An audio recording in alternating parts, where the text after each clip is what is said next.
எதை இப்போ தீபாவளிக்கு 4000 ரூபா டிக்கெட்டு.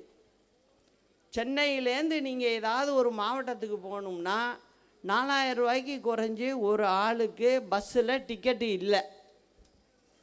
இதை நான் போன மாதமே சொல்லிட்டேன். தீபாவளி வரப்போகுது, எல்லாம் வெளியூர் போகிறவங்க குடும்பத்தோடு இருப்பாங்க. அதனால் தனியார் பஸ்ஸுக்காரங்களெல்லாம் கூப்பிட்டு பேசுங்க, பேசி ஒரு விலையை நிர்ணயம் பண்ணுங்க, குறைச்சி பேசி பண்ணுங்க, அதை விளம்பரப்படுத்துங்க மக்களுக்கு தெரிகிறாப்புல. ஏன்னா அவங்க கூட வாங்கக்கூடாது இப்படிங்கிறதெல்லாம் நான் சொல்லியிருக்கேன். ஆனால் எந்த மூச்சு பேச்சு ஒன்றும் இல்லை.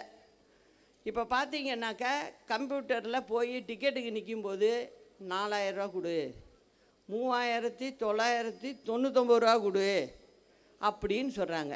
ஒரு குடும்பத்தில் ஒரு 4 பேர் சொந்த ஊருக்கு தீபாவளிக்கு வரணுன்னா கூட அவங்களுக்கு போயிட்டு வர்றதுக்கு 12000 ரூபா பஸ்ஸுக்கு மட்டும் செலவாகும். எப்படி அவங்க பண்ண முடியும்? இதெல்லாம் அரசாங்கத்தோட வேலை. அவங்க கூப்பிடணும், பேசணும்.